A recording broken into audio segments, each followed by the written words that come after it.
کی شناخت یہ ہے، ایمان کی پہچان یہ ہے کہ اگر تمہارے سامنے کوئی جوتا الٹا پڑا ہے تو اس کو سیدھا کر دینا چاہیے۔ لیکن ہمارے اندر سے یہ ساری چیزیں ختم ہوتی جا رہی ہیں۔ تو بزرگ اور دوستو،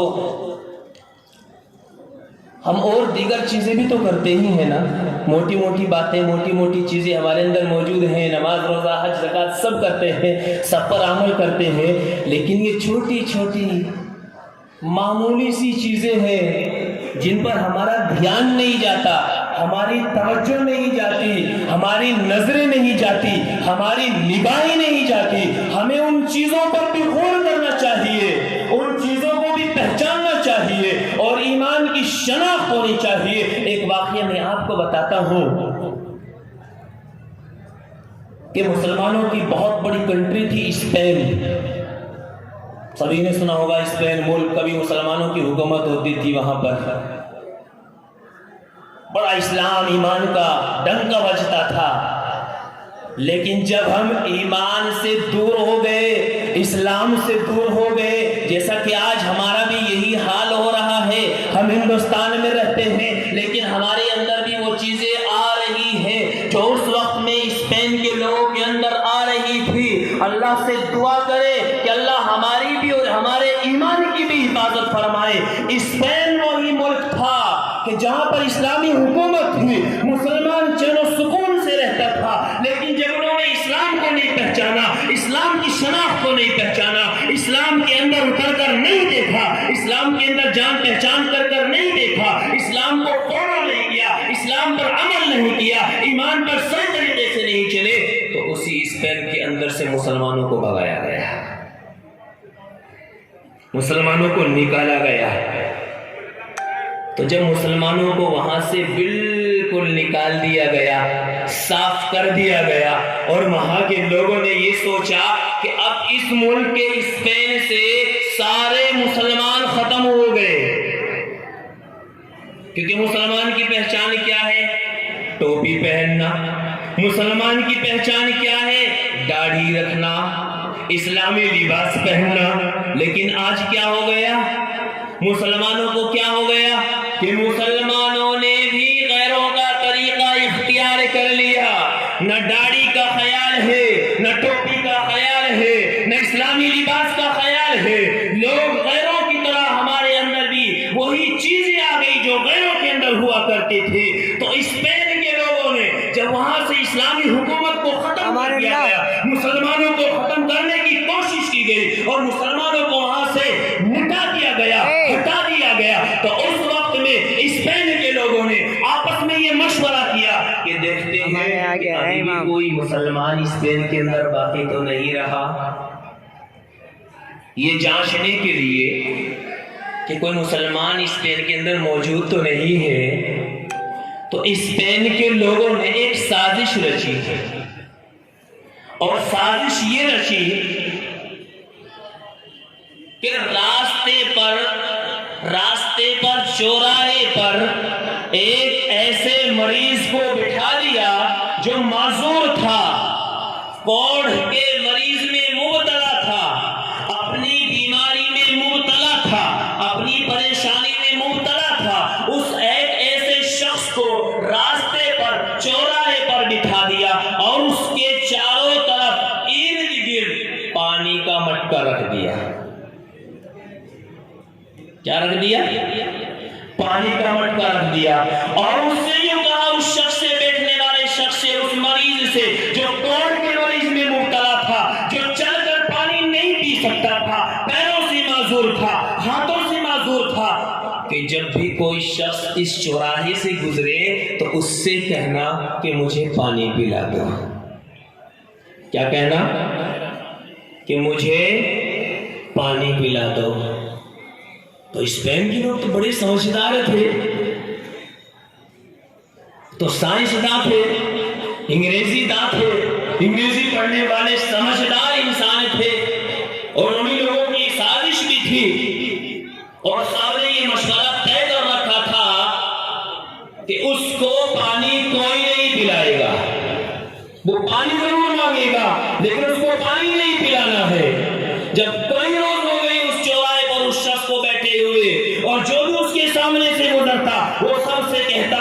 پلیز مجھے پانی پلا دو، مجھے پانی پینا ہے، مجھے پیاس لگ رہی ہے۔ لوگ اس کو دیکھتے آگے گزر جاتے، کسی نے بھی پانی نہیں پلایا۔ جب کئی روز گزر گئے، ایک شخص آیا، ٹائی کوٹ پینٹ میں وہ شخص ہے، اس کے چہرے پر داڑھی نہیں ہے، اس کے سر پر ٹوپی نہیں ہے۔ وہ شخص آتا ہے اور جب اس کے سامنے سے گزرتا ہے تو اس سے پوچھتے ہیں، وہ انسان سوال کرتا ہے کہ حضرت مجھے پانی پلا دو، سر مجھے پانی پلا دو۔ اب وہ انسان آیا، اجنبی انسان تھا، اس نے سوچا بیچارہ بیمار ہے، کوڑ کا مریض ہے، چل کر نہیں جا سکتا، ہو سکتا ہے شاید پیاسا ہو۔ وہ مٹکے کی طرف گیا جو مٹکا پانی کا رکھا ہوا تھا، اس میں سے گلاس بھرا اور گلاس بھر کر اس مریض کے سامنے لا کر پیش کیا۔ اس مریض نے جب پانی پینا چاہا تو چاروں طرف انہوں نے جاسوس لگا رکھے تھے، چاروں طرف ڈنڈے کھڑے کر رکھے تھے کہ جو بھی انسان اس کو پانی پلائے گا اس کو پکڑ لینا، گھٹنے کر لینا، اس کو مضبوط ہاتھوں سے تھام لینا کہ کہیں وہ بھاگ نہ جائے۔ تو فوراً وہ فوج چاروں طرف پھیلی ہوئی تھی۔ جب اس نے اس شخص کو پانی پلایا، آ کر پیچھے سے اس کو دبا لیا اور پکڑ لیا۔ اس سے پوچھا کہ بھائی تو کون ہے؟ اب اس نے بیچارے نے ڈر کے مارے، خوف کے مارے یہ بھی نہیں بتایا کہ میں مسلمان ہوں۔ اس کے چہرے پر داڑھی بھی نہیں تھے، جیسے آج ہمارے دل میں خوف ہو رہا ہے کہ داڑھی رکھیں گے تو کیا ہوگا، ٹوپی رکھیں گے تو کیا ہوگا۔ ٹائی کوٹ میں ہے، پینٹ میں ہے، پہن کر جا رہا تھا، بیچارے نے پانی پلا دیا۔ اب جو ہے جب اس پولیس نے، اس فورس کے دستے نے اس کو کڈنیپ کر لیا تو عدالت میں لے جا کر کھڑا کیا۔ جب اس سے نام پوچھا تو نام پوچھنے کے بعد اس نے پہلے اپنا نام کوئی غیر مسلم کا بتایا۔ اس نے کہا کہ نہیں، عدالت میں کھڑے ہو کر بولا کہ نہیں، جھوٹ بول رہے ہو، تم غیر مسلم نہیں ہو سکتے، اس لیے کہ اس چلتے ہوئے چوراہے پر بیٹھے ہوئے مریض کو اگر کوئی پانی پلا سکتا ہے تو ایک مسلمان کی پہچان ہے، وہ ایک اسلام کی پہچان ہے، وہ ایک اسلام کی شناخت ہے کہ پیاسے کو پانی پلانا، بھوکے کو پانی پلانا، ننگے کو کپڑا پہنانا، یہ اسلام کی شناخت ہو سکتی ہے۔ غیر مسلم یہ کام نہیں کر سکتا، اس لیے تو اپنا نام جھوٹ بتا رہا ہے، غلط بتا رہا ہے، صحیح بتا۔ پھر اس نے بتایا کہ میرا نام تو یہ فلاں مسلمان ہے۔ کھڑائی فون تو میں آپ کو یہ بتانا چاہتا ہوں فون پکڑ لے گا کہ ہماری پہچان تو یہ تھی، ہماری شناخت تو یہ تھی، ہمیں تو لوگ ہمارے کردار سے پہچانتے تھے، ہمارے اخلاق سے پہچانتے تھے، ہمارے اعمال سے پہچانتے تھے، لیکن آج ہم نے یہ ساری شناختیں چھوڑ دی۔ تو بزرگوں اور دوستو، المختصر یہ کہ اب اس کا اختتام ہونے جا رہا ہے کیونکہ نماز کا وقت قریب ہے۔ میں آپ کو ان دونوں واقعوں کے حوالے سے اور قرآن کریم کی جو آیت میں نے پڑھی اس کے حوالے سے اور حدیث پاک کا جو جملہ میں نے آپ کے سامنے پڑھا، خیرکم من تعلم القرآن وعلمہ، اس کے حوالے سے یہی آخری بات کہنا چاہتا ہوں کہ آج کے اس اجلاس میں، اس ادارے میں جو یہ جشن سجائی گئی ہے، یہ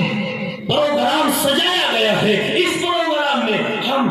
یہ نیت لے کر آئے ہیں اور یہ نیت لے کر آنا چاہیے، یہ عہد لے کر آنا چاہیے جب ہم دینی اداروں میں،